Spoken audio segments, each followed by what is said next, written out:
Hey, hey! Holy cow! This ball's got a chance. It could be. It is the Shawn Mackey Show. Shawn Mackey Show, Season 3, Episode number 7. As promised, we've got Soup back on. We're going to make our predictions today. I'm going to rant a little bit. He may rant. Again, he's Cardinals. I'm Cubs. We're going to show you that two people who have different allegiances can actually get along and talk baseball. What do you want to say? In a grown-up fashion instead of always bashing each other. I know you guys have heard me talk about on the show when I was teaching at schools. I used to have to ban baseball talk in the classroom. I'm a Cubs fan. Where I taught, most every student I ever had was a Cardinals fan, and all my experiences with all those type of Cardinals fans have nothing intelligent to say about the sport of baseball or about their teams. They just like to bash me for being a Cubs fan. So that's one thing that we're doing here, Soup and I are doing. But before we start, I'm going to say, before this season started, I told Robert, I said that I was not sold on this Cubs team. And I'm going to get into that here in a minute with some stats that I said I was going to hit my audience with when I posted on Facebook yesterday as to why. But, Robert has been like, the Cubs are going to take this division. And I said, I don't see it right now. The way the spring was going, we had joked about it. And I said, it'd probably be the Cardinals, And right now they're 1-2 in the division. So, but here's the thing, Milwaukee's creeping up. And with that being said, we are right into that. Okay, it's early May. But if you look at last year, at least for the Cubs, the way the Cubs were hot and they held on, they had that division lead for a good portion of the first half of the season.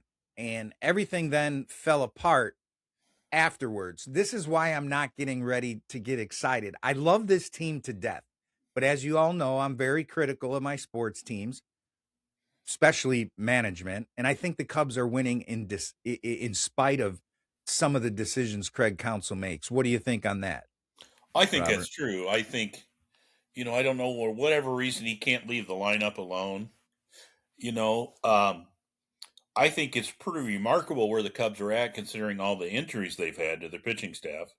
I think, And we just suffered another one.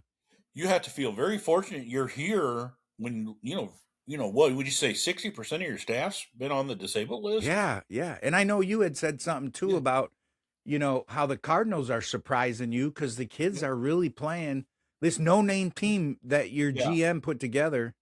Well, my dad and I were just having a conversation just a couple of weeks ago about it. In our shortstop, Mason Wynn, who I really like, said, we're kids and we're going to play like our hair's on fire. And I think there's some truth to that they are playing their butts off. I don't know, and basically he's got a pretty set lineup now.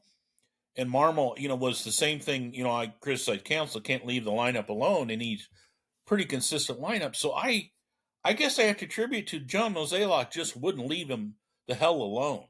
And so and that's what I'm glad you said that. That, now that he's got, the Bloom, the guy from, was with Tampa and then Boston, I'm guessing he's letting him be his own guy. I like how they're aggressive on the bases. They're just playing different level baseball. They're not, I still think we're going to be fortunate to be above 500 just because I don't think our pitching's deep enough. But the kids are fun, as they like to say. That, I do think if they had not completely cleaned house, like maybe kept Sonny Gray, a good solid major league starter, and I'm not a Nolan Gorman fan at all. I think they should have got rid of him and kept Brendan Donovan instead, and I would have moved Donovan to third.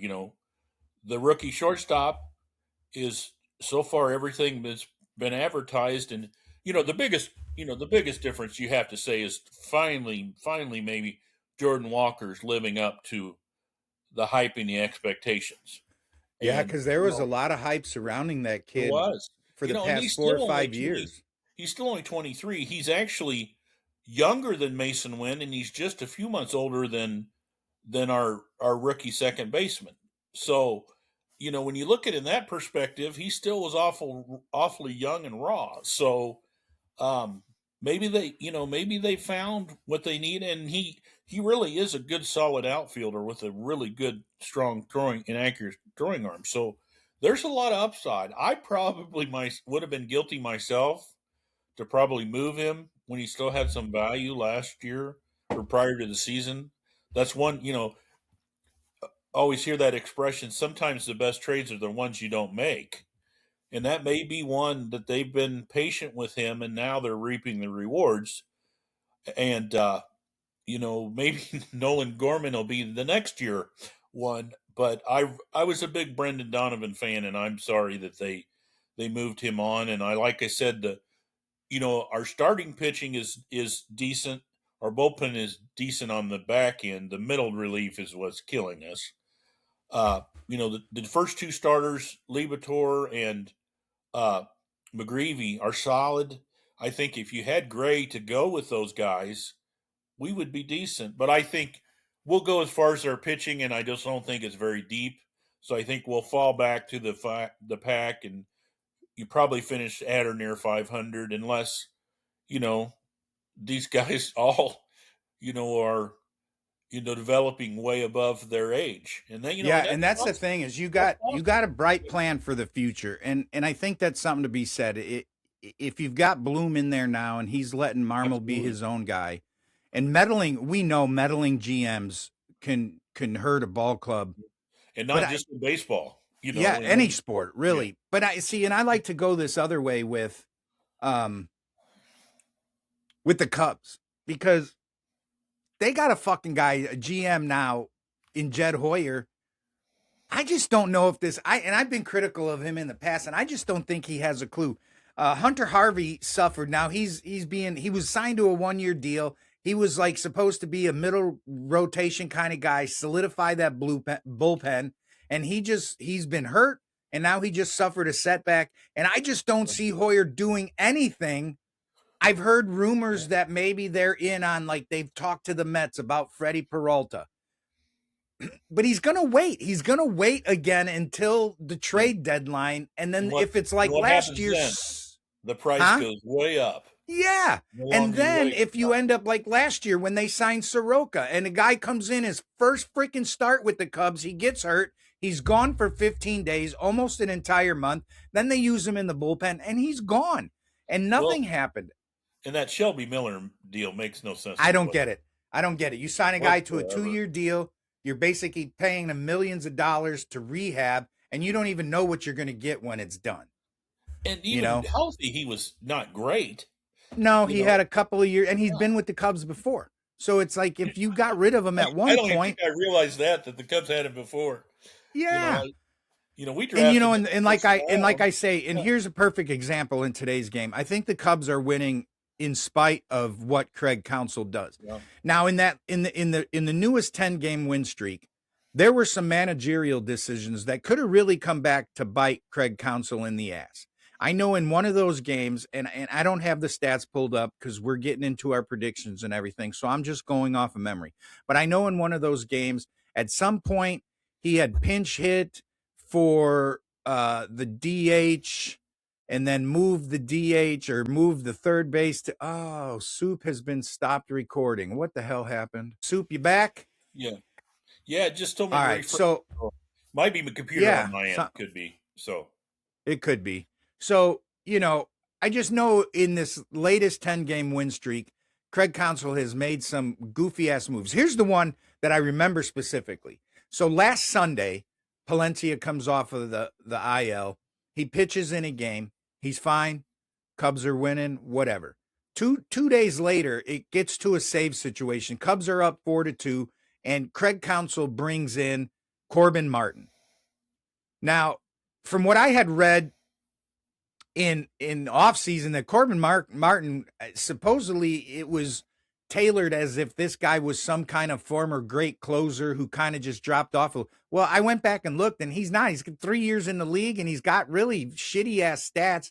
But Craig Counsell goes to Corbin Martin in a 4-2 game where the Cubs are up. What does Corbin Martin do? He gives up 3 runs. The guy that replaces Corbin Martin gives up another run, and the Cubs go down into the 9th inning, losing 6-4. Thankfully, Pete Crow hit the 2-run home run, and then the Cubs walked it off in the 10th to keep that streak alive. But that's one game right there that Craig, it's almost like Craig Counsell said, we've won 6 or 7 in a row. Yeah. Let me roll the dice here and see if Daddy can get him a new pair of shoes. And it's almost like he didn't even care if they would win that game or not. And that's why I say I think the Cubs are winning in spite of Craig Counsell. And then a couple of days later with that boneheaded ass move where he pinch hits for Shaw, I think, who was the DH at the time. So then he comes into the back end of the order and he pinch hits again. He has to move Bregman from third base to DH to put Nicky Lopez or somebody in at third base. And we got down to the point where if that game, and it was another extra inning game, but he had used 2 of 3 of his catchers. And if he would have had Carson Kelly, if that game would have went longer, the only pinch hitter he would have had left would have been Carson Kelly. And then if he has to go into the game and you're talking about maybe an injury happens, you might lose a catcher. So I just don't get some of these moves Craig Counsell makes, and the Cubs are winning in spite of him. And now we look at this Texas Rangers series. Cubs take the first game. That's great. They keep that win streak alive. It gets them to 10. Yesterday, 3 hits, no runs scored. They lose 6-0. Here's again an instance of what I believe is a Craig Counsell snafu. Edwin Cabrera has been a good, bright spot in the starting rotation for the Cubs. But it was evident by the 3rd or 4th inning when it was 4-0 that Cabrera didn't have it. What does Counsell do? He leaves him to go. He leaves him in the game for another couple innings to give up 2 or 3 more runs instead of, and I get it. I'm not, a lot of times I'm like, why did you take this guy out? You could say that for everything. Why'd you leave him in? Why'd you take him out? But Craig Counsell, he can't see the game as it's happening. It's like, this guy is struggling. It's 3-0. It's early. Maybe I need to go to the bullpen, but I get he doesn't want to go to the bullpen because of all the freaking injuries to that bullpen. Well, and I don't see near or follow the Cubs near as much as you do, but I see enough that I think in comparison to the elite managers, and I know I'm a homer, so I'm going to say La Russa, but, Bobby, and we'll say Bobby Cox since he passed away, God bless him. Yes, yesterday, rest in peace, Bobby. The really good ones were ahead of the game. They're already anticipating what's going to happen in the next inning. Counsell seems to be the opposite. He's almost reactive to what's going on. And part of that is the new school philosophy that starters only go 5 innings. And, to me, I'm somewhere in between with that. But you do have to, not so much now that you have the DH and, I think that's why the game was better in the National League is, okay, if I get this guy through 1 more inning, he's going to come up second. I'm going to have to pinch hit for the pitcher. You don't have to make those decisions now. To me, it's so much easier to manage pitching now. When the guy's gassed, you just hook him. There isn't anything else. Yeah, but to me, it's like Counsell leaves guys in too long when they should be pulled, and then he pulls guys before they get into any kind of trouble. And to me, that's like, if I'm a starting pitcher and I'm having a decent game and the game's close and then you pull me and then the freaking bullpen gives it up. Like I would be, I don't know. I think I'd be a clubhouse cancer because I'd be like, you motherfucker, you came in for me and you gave up 3 runs and I'd be bitching at the manager. I don't know. Want the ball. You remember what, was it Kevin Cash that took the ball away from, the good lefty that's now at the Dodgers. Can't think. He's won a couple Cy Young awards.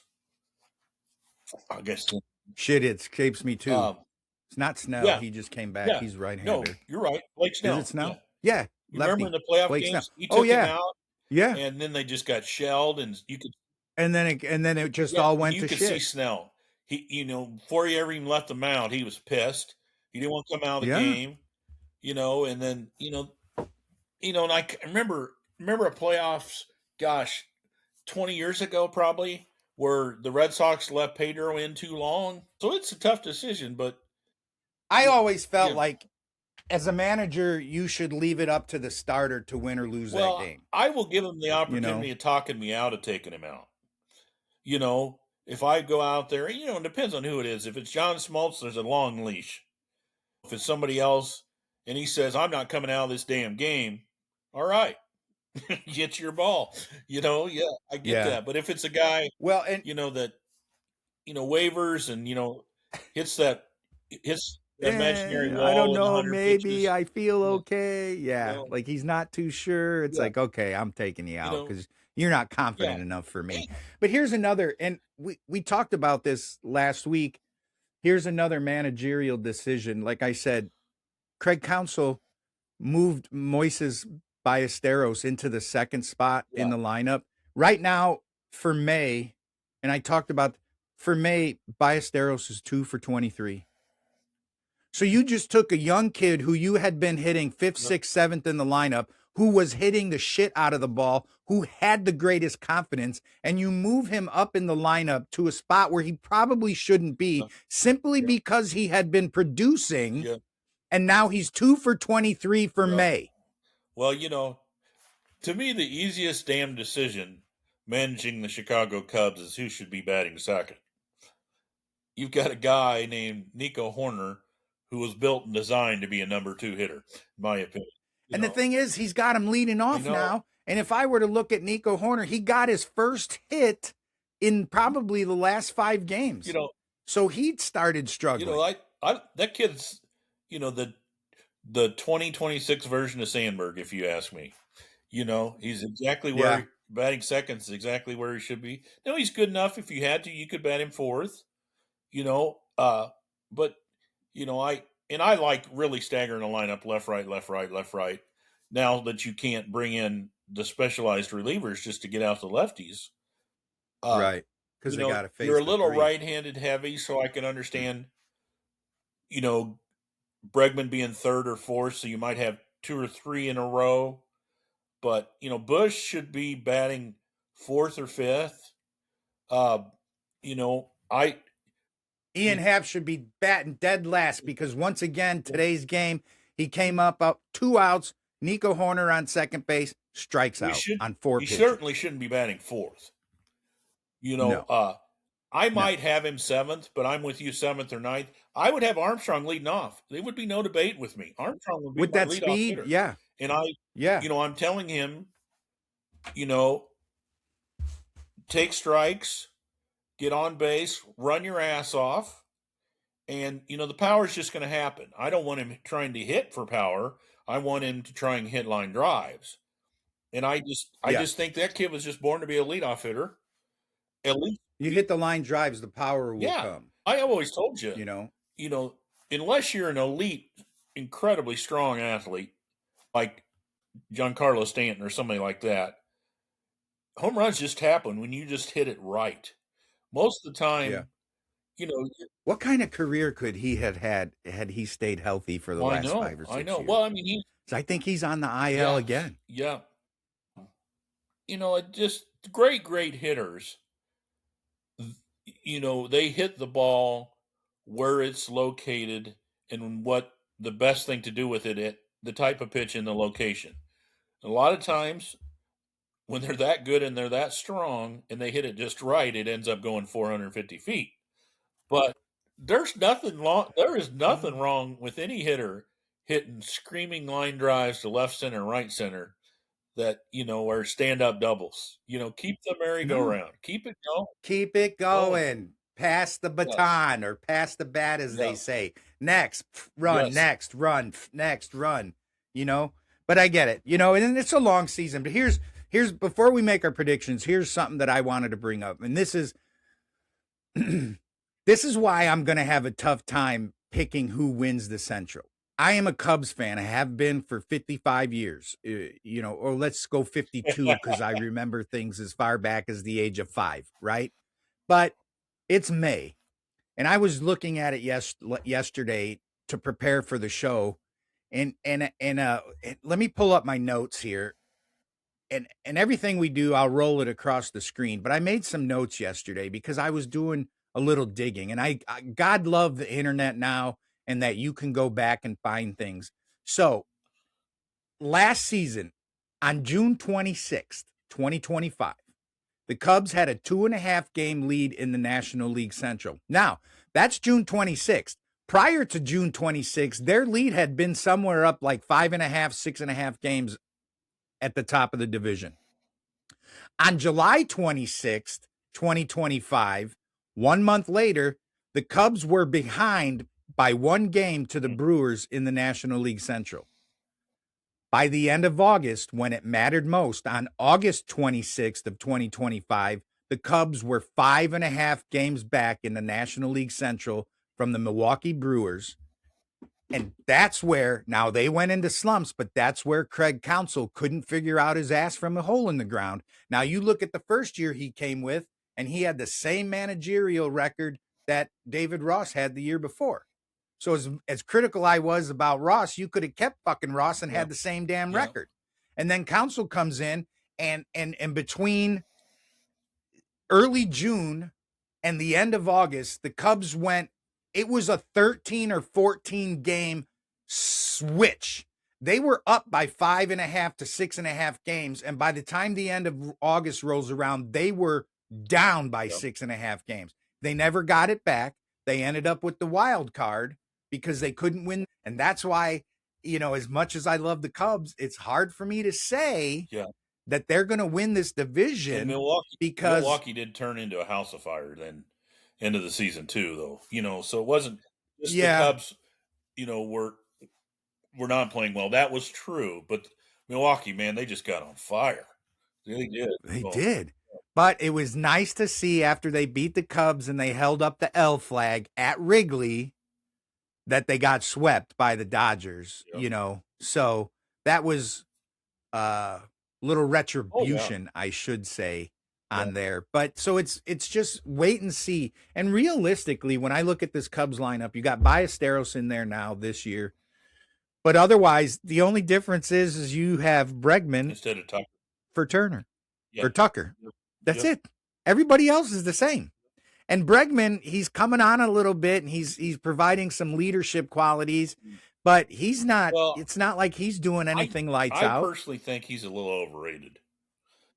I do. I said, it was like, I kind of think the Cubs, that was a little bit of, what do you want to say, paranoia reaction to losing Tucker, that they felt like they had to make a splash. And it was so weird. Any other time in Cubs history that I've been alive and they've gotten a big name like that, you look at Fred McGriff, when it was that wishy-washy, was he going to give up the no trade clause? Was he going to go to the Cubs?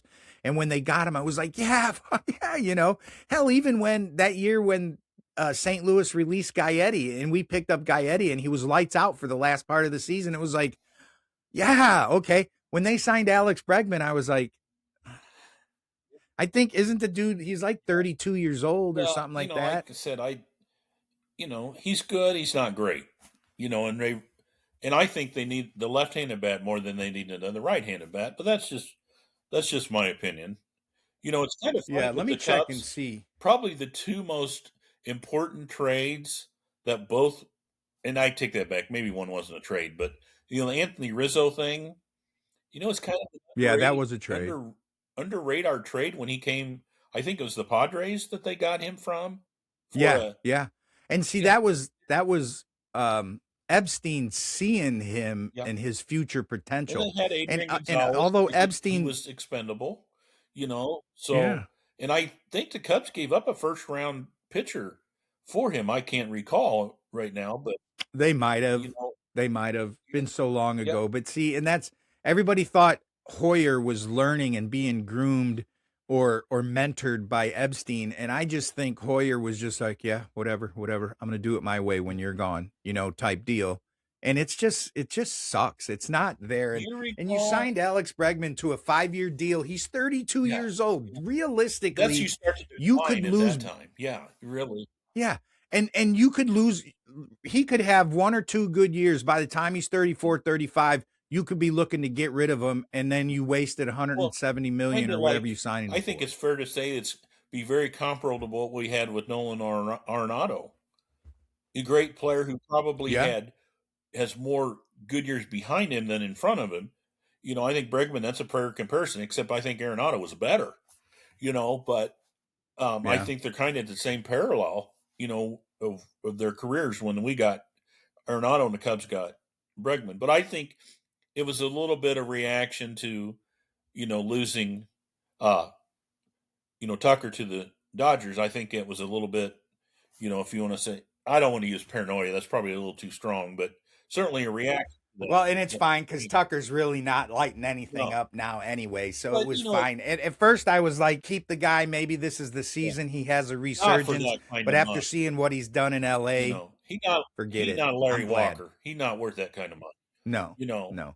All right. So you ready to get in these predictions? You want to just do the Central since we spent that much time on it? Let's just go with the Central then. Yeah, you know what? Because we're two Central guys at this point. We're just going to pick our favorites, and then when we get on the next time, when it's after or before the Cubs Cardinals series, however I decide to roll it out there, then we can hit some. I don't know. I might want to hit some. I want to talk a little bit of something here about one of the other divisions. But so hit me with, and I'll roll these up on the screen as Soup puts them up there, and then mine as well after the fact. Are we going to go top to bottom or bottom to top? Do it however you want, man. So here's Soup. I think there'll be more suspense if I start at the bottom and go up. All right, so we're going to go 5, 4, 3, 2, 1. This was probably... All right, who do you got coming in the bottom? Am I going to do all my 5, or are we going to do...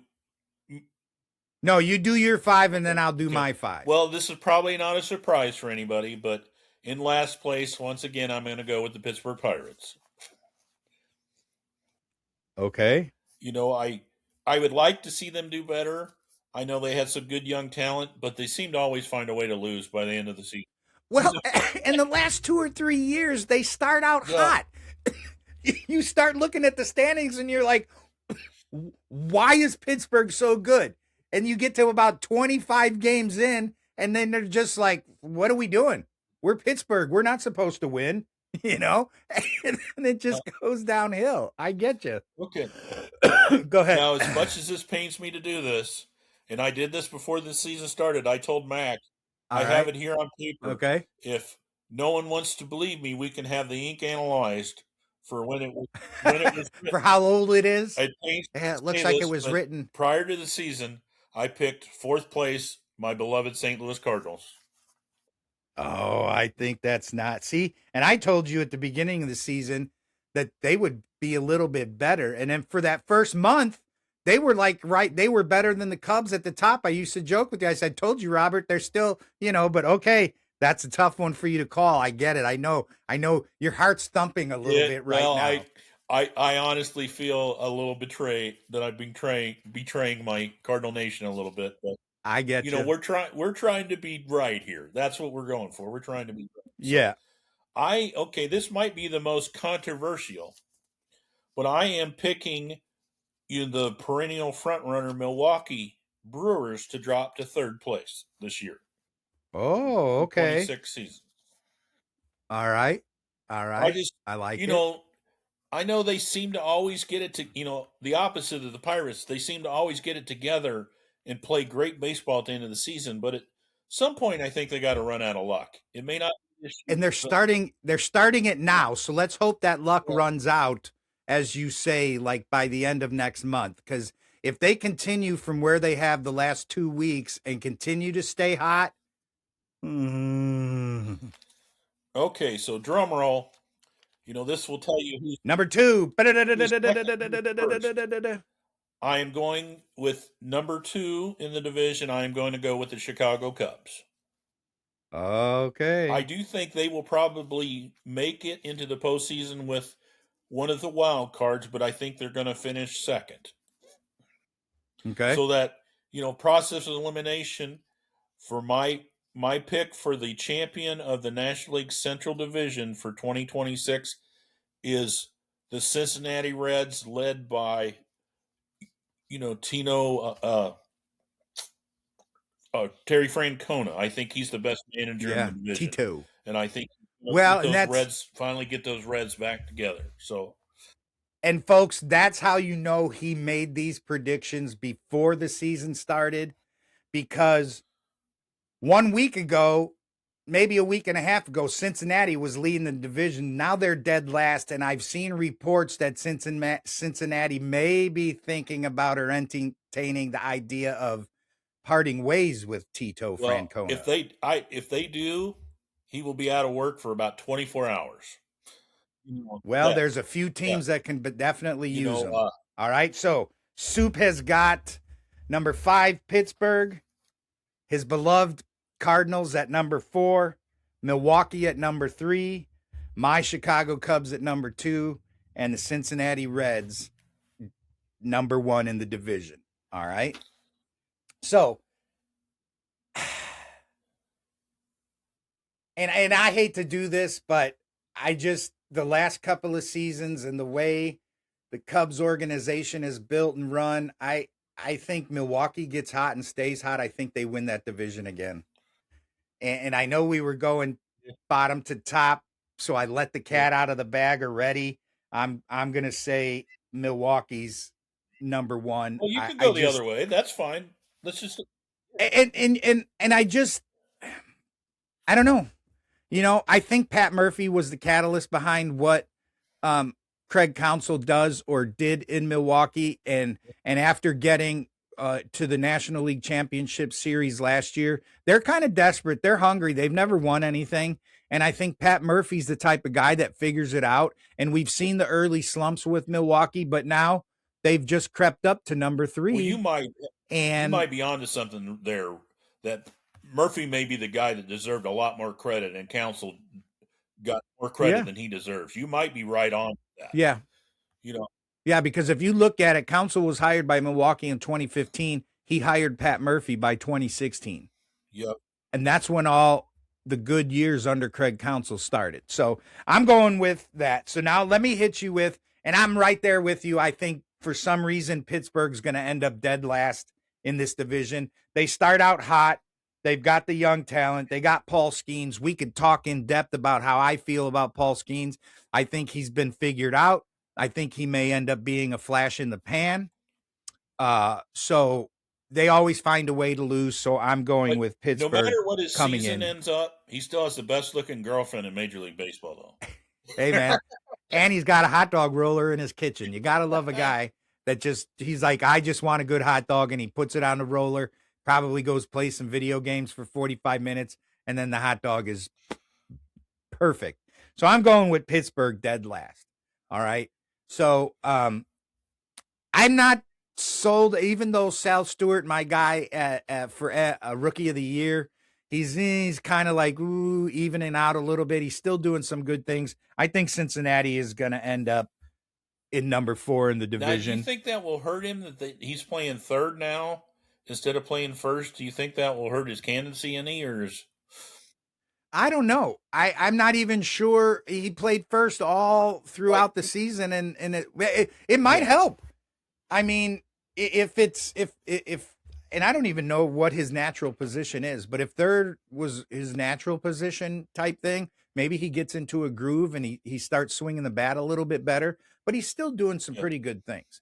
So I'm going to say St. Louis ends up number 3. All right. I'm giving the Cardinals a little bit more love than Robert did, but we want to be realists. We're looking at how things are playing out, with the Cubs being number 1 in the division and St. Louis being number 2 right now.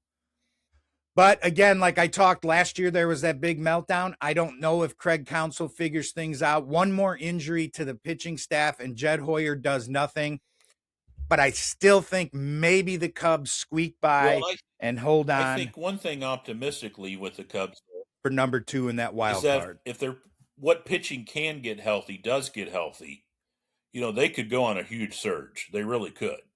They could. But what was it you told me the other day? You said with big winning streaks come big losing streaks. Big losing streaks. And that's And that's the thing is, even though the Cubs, you want to look at it, they're probably like, I don't know, 20-5 in their last 25 games. It's been great. But if here's the thing, if you go into a losing streak, whether it's 4 games, 5 games, if the other teams in your division are winning, you're going to drop in those standings exponentially. And you could have 2 20-game win streaks, but you could go on 1 7-game losing streak and you could be sitting at the bottom of the division. Those things always seem to have a way of balancing out, don't they? Yeah. Yep. So here's one thing. I know we were going to do all the divisions. We're running out of time a little bit here, but I'm looking at now the Cubs are sharing that right now, that top spot with Atlanta. But I don't know. I think we're witnessing another one of these Miami miracles. All right. Miami's hanging on. They're second in the Eastern Division, 19-22. That's a big discrepancy between Atlanta's 27-13. But the 2 years that we've seen Miami win the World Series, they came in as wild cards. Nobody knew who the hell anybody was on the team. And for some reason, they were able to hang around to get that wild card spot and then shocked the nation twice. And that's one more World Series than the Cubs have had in and Miami's not even as old. Cubs, it took them 108 years to win their first in 2016. And Miami has 2 since they've been, what do you want to call it, brought into the league as an expansion team way back when. So I just wanted to get that in there because I think we're seeing another Miami miracle. And to be fair, and you see this in football a lot too, is that wild card team to get in are playing probably the best baseball at the end of the season because they almost have to be. They got to fight for everything, for weeks. So it's not crazy that they come out as the hottest team. They may not have been the best team and had the most wins, but at the right time, they're probably playing the best baseball.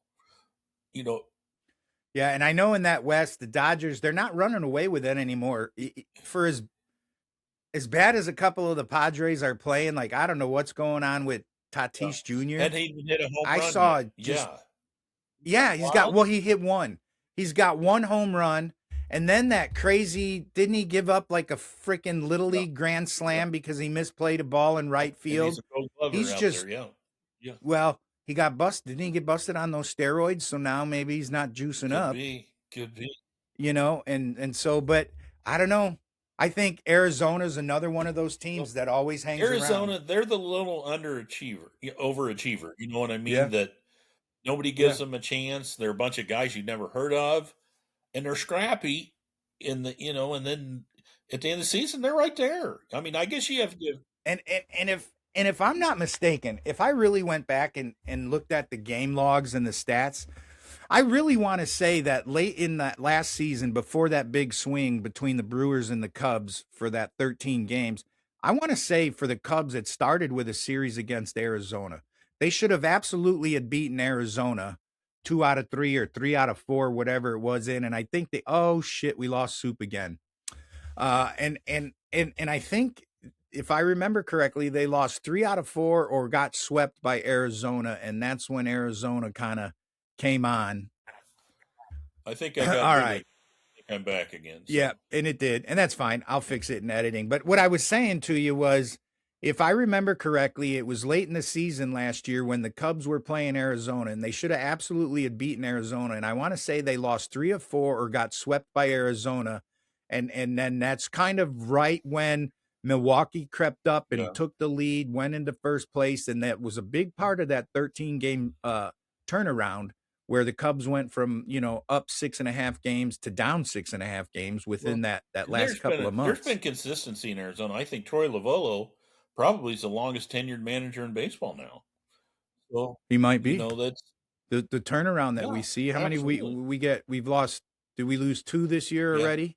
Alex Cora got fired in Boston and Philadelphia. Rob Thompson. It was so weird. They came out. Oh, he's our guy. We 2 days later. And then, of course, we talked about this.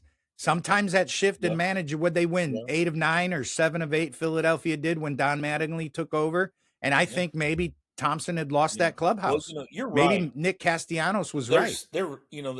When that happens and they went, those guys were, for whatever reason, they were quitting on that manager. Yeah, absolutely. And so don't count Philadelphia. I'm not. I mean, they're 18 and 22 right now. They've got some starting pitching problems right now that, either they'll rectify or they'll spend some money and try and improve it. The Phillies, they're not going to lay down, so. And I'm going to leave you with this. And I saved this post. I'm going to read it. I'm going to see if I can show it to you on camera. I know the camera's so far away. I'm going to see if I can zoom in. But somebody had posted on Facebook. Let's see if I can zoom in. I don't know if the audience, I don't think my zoomer will work that far. No, anyway, maybe I'll throw it up on the show and take my chances that somebody will call me out. But it's funny baseball memes, and it's a photo of Greg Maddux in his years when he's an advisor in spring training to the Cubs. He's got a cup of coffee in one hand, a clipboard in the other hand, and it says, "Every pitcher today looks like $1 million, throws 1,000,000 miles per hour, and can't stay healthy for 3 months in a row. Meanwhile, this sweet bastard won 355 games while barely cracking 90 miles per hour in his career." Yep. And I'm like, and it's the photo. You know what Greg Maddux looks like? He looks like that guy that you went to high school with who's like stoned all the time. Either that or I could see him the guy that does your taxes at the end of the year every year. Yeah. You're like, I just had my taxes done by Greg Maddux, but yeah, this sweet bastard won 355 games in his career. And I don't think he ever threw over 90 one time. But what did he do? He painted the corners. He had control, and he knew and figured out early what the umps were giving him and what they weren't giving him, and what they were giving him, he took advantage of all day long. Well, and he would school There's so many things to factor into that too. Is number one, maybe the smartest guy to ever, pitch at that level. Knew exactly what he needed to do to win. He was an excellent fielder. He was a good hitter. He was a good athlete. And he was a competitor. And, he may not have thrown 99, but he was a tough SOB. You were not going to. Yeah, and let's not forget the time that he wanted to stop pitching so he could start hitting dingers because chicks love the long ball. You know what I mean? We talk about the Cub-Cardinal rivalry and the fact that we get along. I think part of it is we respect each other's knowledge, that we're really good baseball minds and baseball fans. Yeah. And as a Bears fan, if you're a Packers fan, I'll sit down and talk football with you all day. But if you're just going to bash me because I'm a Bears fan and then hold over, how many Super Bowls have we got? That's what the young Cardinals fan, we've won more championships than you. And for a long time, this, Robert, in that Cubs-Cardinals series, the Cubs, and now they've lost it over the last 2 years, but they had a pretty big commanding league in the series wins for a long time. They just didn't win. I've always said this. World Series. I was still on the Greg Maddux thing that, if you don't admire Greg Maddux, whether you like the Cubs or the, Braves or whatever, then you don't know baseball. And, no, and he had that great sinker. Don't get me wrong. He put the ball exactly where he wanted. You might hit it exit, use today's terms, exit velocity of 107 miles an hour. Yeah, it's hit right to shortstop. Right where he wanted. Yeah, because you hit it 107 miles an hour in the ground on a two-hopper to the shortstop. Right where he wanted you to hit it, right? Yeah. Yep. So, yeah, yes. Well, have you ever seen that? I think it was him where I don't know who he was facing, but I think Bobby Cox wanted to pull him out of a ball game. And he was like, look, he's like, give me 3 more pitches and I'll get him to pop up to third. 2 pitches later, whoever the batter was popped up to third. He got out of the inning, and then Cox took him out of the game. Yeah. You think he ever called Mike up and said, bro, I'm struggling a little bit. Help me out, Yep. Because Mike, he had a good run as a pitching coach. Really is he still in the league? Is Greg had the intelligence of baseball that his brother had to pass on Greg had all that, and then he had A-plus talent to go with that. I think we all have tremendous respect for Mike as a pitching coach. Well, Greg had all of that knowledge, and then he had the ability of an A-plus Hall of Fame pitcher. Yep. So, it's kind of like, I know this is a completely off the subject comparison, but it's like Peyton Manning playing quarterback. Yes, he had the physical talent, but he was the smartest son of a bitch to play the position. I feel that way about Greg Maddux. He had all the talent, but he was also so smart that's why he was. And it didn't help that both of them had someone to lean on who'd been there before. Exactly. Because I've read that Peyton spent a lot of time with Arch in the basement watching game films so he could improve. Yes, absolutely. And and you guys all right, man, coachable too. That's one. Yeah, absolutely. There are people who have that ability that are not coachable. Those guys were, and that's why they are Hall of Famers. They took that skill. Yeah, and that's a good point. I think you're right. I think guys who make it to the Hall of Fame are the guys who can take criticism and who are coachable. Well, and we know Barry Bonds hasn't made it to the Hall of Fame yet just because of all the steroids talk, but I don't know if I see Barry Bonds being a coachable kind of guy. Maybe with doing it his own way. Probably with his dad and Willie Mays and maybe a few more exceptions. But wasn't Willie his godfather? Yes. Yeah. Respect those opinions, you think, but I don't think anybody else. You're not going to tell Barry Bonds what to do. And he was pretty selfish. There's that's another thing too. Is I feel, with the exception of quarterback, because you're involved on every play offensively, that you can't be unselfish and be a winner. Or, I mean, you can't be selfish and be a winner. But nope. I know we went way out on left field on that, but that's how I feel. The respect I had for Greg Maddux is, still, I'm surprised, that he didn't go in. He coaches in spring training, so he does that a little bit. But I'm surprised he's not as intense as he was a competitor. Sometimes it's hard to relate to guys that have lesser talent. I know my dad talks about all the time that when Joe Torre was the manager of the Braves, he hired Bob Gibson to be his pitching coach. And Gibson could not relate. I was just going to bring this up. He could not relate to guys who, number one, don't. He'd go out to the mound. Why do you suck so bad? I can't tell you who it was, yelling at him. But he actually went out to the mound. This is a true story. He went out to the mound one time to a pitcher to basically, give him that pep talk. And he said, you're such the word started with a P and ended with a Y, that I'd slap you right now if there weren't 40,000 people watching us. Yeah. I know. And I'm glad you brought that up because I was sitting here thinking about it. It's like, how about Bob Gibson? Every time you went out, I think he only lasted like a month or something, didn't he? Because he just go out there and be like, why do you suck? You suck so bad. Do you think Michael Jordan would be that way too? Yeah, kind of. You suck. Yeah, because that's how he treated. That's how he got guys to play up to a level. Was he pissed them off by berating them and just embarrassing them whenever he could? Which, I've had a few coaches who have done that to me. They fucking yell at me and piss me off only because they said, "Well, he plays better when he's pissed off." Yeah. Well, okay, I get it now, but how much did I hate you back then? Because that's how you did me dirty. But thankfully, the two coaches I had do that, I reconciled with later in life, and they said, I only did it because I knew you play better when you got pissed off. And I was like, fuck, you could have told me that back then. I mean, I think it works really good for football. I think it's a detriment to some other sports. But, you and I both were motivated. Anger was a great motivation. We wanted to prove everybody wrong.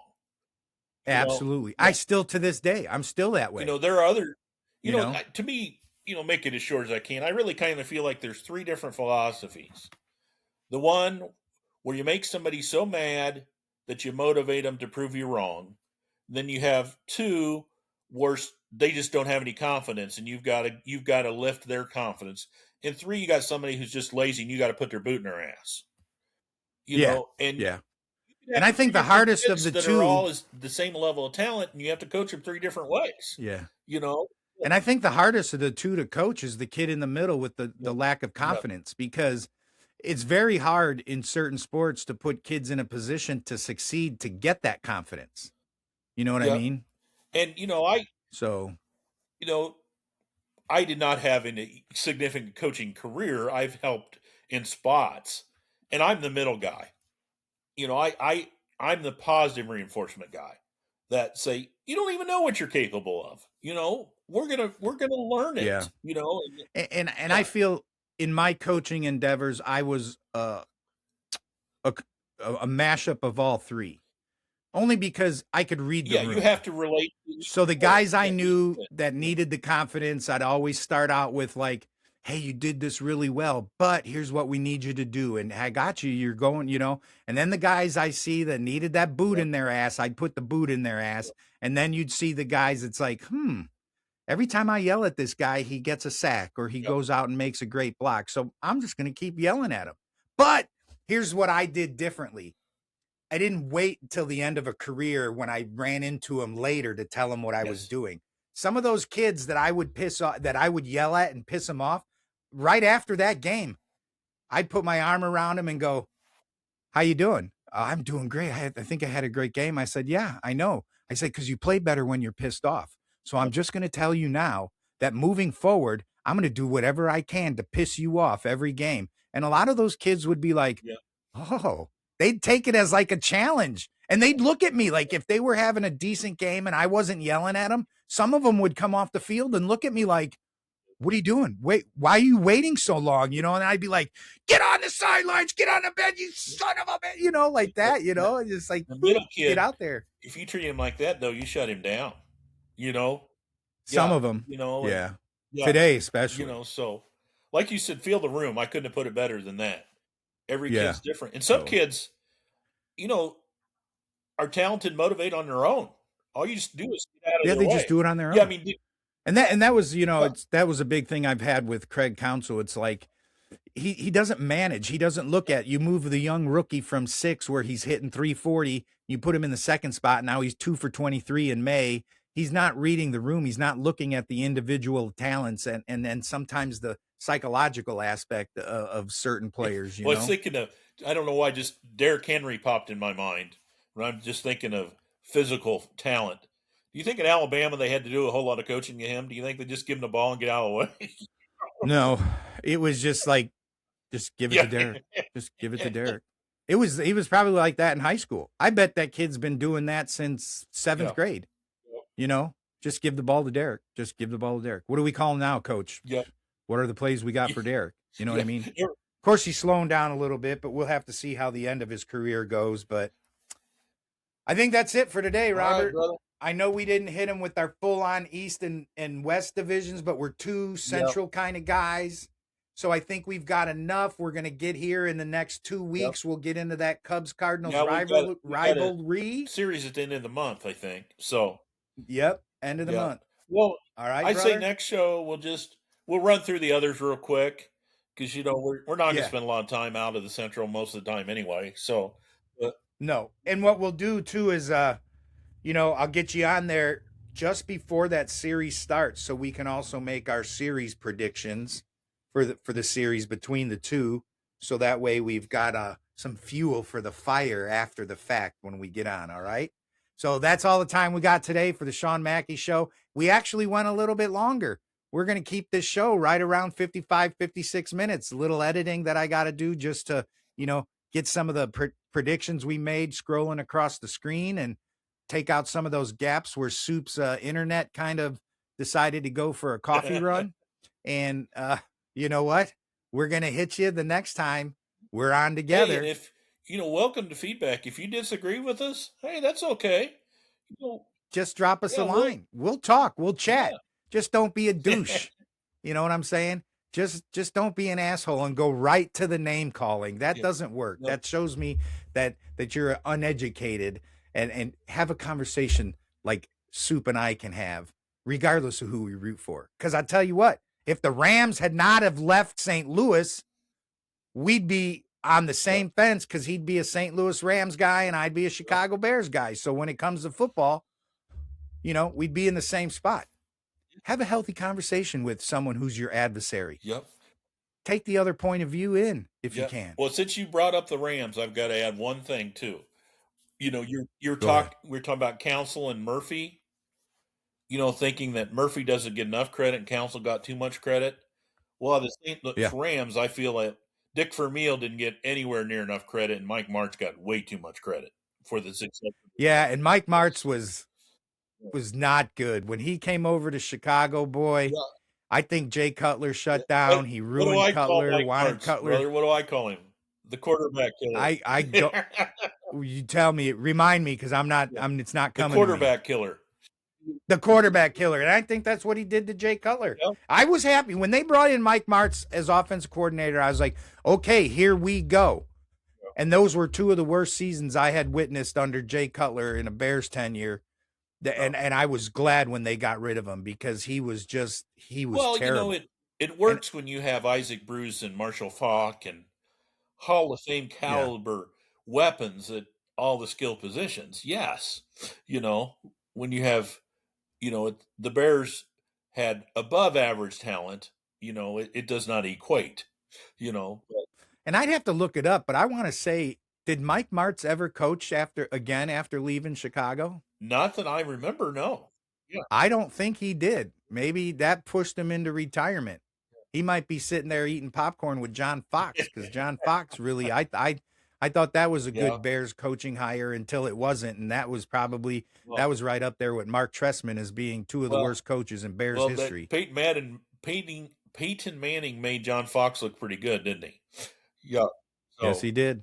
That's why I was excited, because I was like, he took Denver to the Super Bowl. We got a guy. Yep. And then we didn't have a guy. So, all right, man, that's it. We're out. I'll catch you later. I'm going to stop the recording just so we could chat for 2 more seconds before I let you go, okay? Where's the button? Hey, if I made you laugh, made you think, or even made you smile, please tell all your friends. If I didn't, just keep that shit to yourself. Thanks for listening to The Shawn Mackey Show.